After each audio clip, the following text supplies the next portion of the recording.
How to keep going even when you're spiritually drained. Now, as a Christian, it's not going to be a walk in the park. It's not always going to be sunshine. It's not always going to be rainbows. There's going to be a lot of trials, a lot of pain, because real transformation is painful.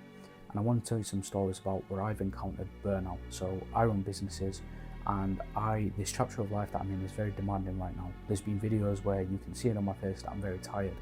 Recently I did a video where I just came back from like a 5-6 hour round trip, filming with a client. It was a very demanding day, but the first thing that I did was I came back and I filmed some more videos for you guys. For me, filming and talking about the Word of God is a really good way for me to strengthen my faith and just communicate and build a community with you guys. But for you, it may look a little bit different. Sometimes it's not going to be wanting to read the Bible. It's not going to be wanting to show up and go to church. Today, for example, I was incredibly tired. Didn't want to read the Bible. Didn't really want to go to Sunday service because I was extremely tired. I didn't even want to go to the gym. But what you've got to understand is that what you feel and what is required of you are always going to be two different things. If you as a Christian and you're growing and trying to change as a Christian, but yet you're always basing your life on how you feel, you'll often find that you get pulled off track more times than you do get pulled on track. And the thing with your feelings is your feelings are way too immediate. If something happens, you want to react instantly. Now, I focused on this on a couple of videos, but in life, you are always going to do one of two things when there is a situation or a person in front of you. You're either going to react or you're going to respond. If you can learn to respond in those situations, you'll find that you take a moment to be still. And this leads me on to another video that I've got planned that I can't wait to show you guys. It's about being still versus being idle. But back to the point of being still and learning to respond in these situations that are unwanted, painful, and just straight up not wanted, right? Because they're things that are going to bring out the worst of you. Perhaps they're triggering an emotional reaction from your childhood. None of these things are going to be beneficial for you in that moment. But if you're relying on your feelings, what's going to happen is you're going to lash out, you're going to give way too much energy to it. Let's just paint a picture as an example, right? Let's just say you've got a job and you've got a boss, you've got a supervisor that is really just making your life hell. They're going out of your way to speak to you bad, get an emotional reaction. That is the key right there. When these people are testing you, when these situations, these tests are coming up, what it's looking to do is it's looking to test your faith. It's looking to see if you're really about that life. And as a Christian, as a job, you have to learn to stand on business, because otherwise, if you learn to give power to these things, eventually they're going to control you. And when they can control you, they can control your thoughts, your energy then controls your actions then determine your reality. So all of these things that you continue to react to, you are literally giving them a complete invitation to take control over your entire life. Now, going back into the root of temptation. Temptation is perhaps one of the biggest things that's going to cause you burnout, because you're constantly going to be battling with the idea of learning to put down your phone, learning to not gossip, perhaps learning not to hang out with those people because they're in ungodly places, they're in the club, they're in the pub, they're boozing, they're hungover all the time, not doing anything that aligns with your path as a Christian. If you learn to keep battling these and facing up every single time, it's going to get hard. Believe me, I've been there and done that. There was a time where I used to seek a lot of validation from the world because I had so much gaps myself. I couldn't validate myself. I had all these gaps, just missing stuff from my childhood that meant that I was just constantly looking. I was a very lost individual.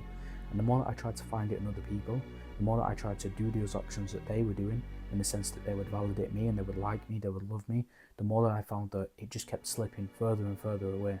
So I lost myself by trying to find other people. It was a very, very exhausting time. A lot of this comes into burnout. If you can learn to, again, respond in these situations and understand that those people do not need your validation, they don't need your energy, they don't need access to you. I promise you, as long as God sees you, which He always will, He always has done, and He always will do, that is the only thing that matters. Forget all these other people. Forget these jobs that you're applying for and they're rejecting you. Forget these businesses that you're launching, these sales calls where you're going on and it's just rejection after rejection. God is seeing you, He knows that you shows up, and He knows that you have faith in Him. And I promise you that whilst you're doing that and you're still showing up, He's going to be the one that's opening doors for you to walk through into your next chapter of you, which is the very one that you're probably playing for right now. But back to the point of burnout. Burnout as a Christian can be sometimes a little bit more intense, or at least that I found. Because when we look at what Jesus went through for us, what God literally gave His one and only Son for, to be sacrificed for us, to go through the trauma that He went through when He was being crucified, sometimes what I found in the burnout is that when I am burnt out, really going through it, I'm just immensely tired. Today, for example, all I want to do is sleep. I'm so tired. And it's hard because what I picture that is that Jesus went through all that, and yet here I am moaning that I want a nap because I'm a little bit tired. So as a Christian, it really, really is hard. You've got a lot of pressure on your shoulders because we all just want to be enough in God's eyes. But I need to understand that when Jesus was sacrificed, it was essentially creating a new deal where God forgave all sins. So we already are forgiven. Now that's not an excuse to slack off, but it's a reason for you to go a little bit easier on yourself. And take time to understand this one. You've been awake shorter time than you've been asleep. I probably should have worded that the other way around, but you've probably been off path, off kilter, not really in alignment with God, much longer time than you have been in alignment with God. So you need to learn to give yourself grace, like God gives us grace when it comes to encountering these periods of burnout. Because when you can learn to do that, you'll find that you can better handle these situations. It's going to allow you to respond. So let's talk about what I'm going through right now. I'll give you guys a complete window into me as an individual. I'm very tired. Been to the gym today. I probably woke up a little bit earlier than what I needed to. And when I was in church today, I was genuinely struggling to keep my eyes open. Wasn't really full of much words, and I've got a lot to do today.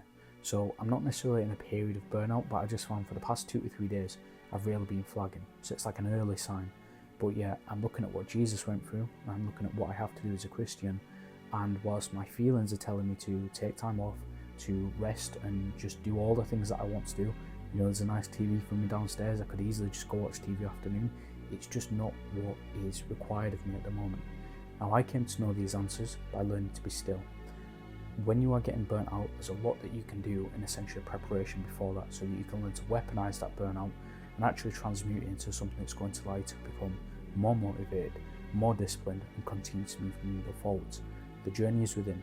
If you can learn to take time to be still and actually go within, just be still with God.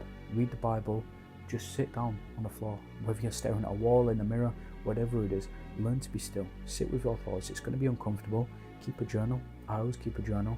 And if you're in the midst of a burnout, like potentially I may be, or if you are just feeling like nothing's really working for you, you're trying all these things and it's just not really happening, that is a perfect time to be still. Because when you're still, you're giving yourself buffer time to be able to respond. Then you can start to think, right, this has actually happened before, so now I've actually got answers. Because the thing is, and this is where it gets good, right?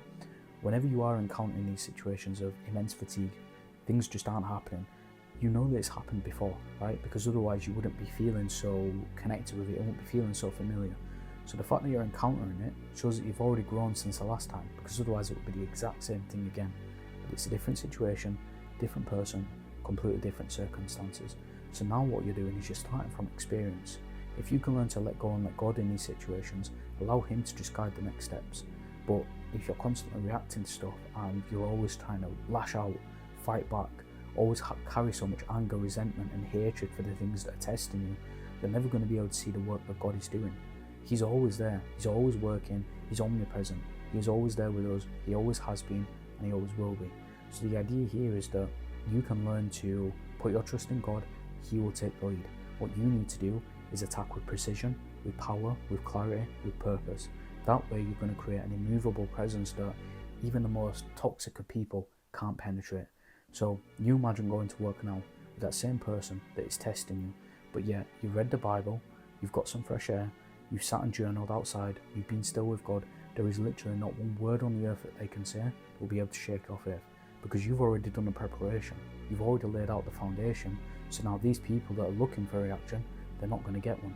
And what you'll find in these situations, much like when Jesus has brought devils out of people, they almost go into this frenzy, because the one thing that they came to do is the one thing that they now can't get, and their mind is just going to start literally exploding inside. It's going to start imploding, and then they'll be the one to start walking out in sin. They'll be the one to start showing their true colours, and then you'll be able to know, right, the situation's not for me now, I'm out of here. God, thank you for guiding the way. But none of these blessings are going to come if you don't start to get out of your own way. This is why meditation can be incredibly powerful, because meditation is just a yogi term to essentially become familiar with oneself. So if you can learn to take time to sit with yourself, be still in these situations, I promise you things will start to look up.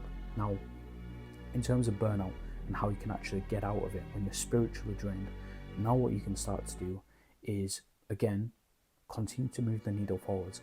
Look at what's required of you. Start thinking, if you want to be aligned with God, if you want to be this divine creation that God has created, which I know that you already are, start looking at what that divine version of you would do. An exercise that I've actually started doing recently is create an alter ego. name this ideal version of you. Give them a name, a superhero costume, an outfit, and start to literally flick the switch to turn into this person. Because then when you are tired and you're going through these things, you can just flip the switch. You can literally change characters and just completely change the game. I've done it already. Even as I'm doing this right now, I feel so much more alive, so much more focused, because I can feel myself switching into this character. I promise you it helps so much. So we're going to wrap the video up there. I hope that you enjoyed it, and I hope you found some value in it, and I'm going to film some more videos.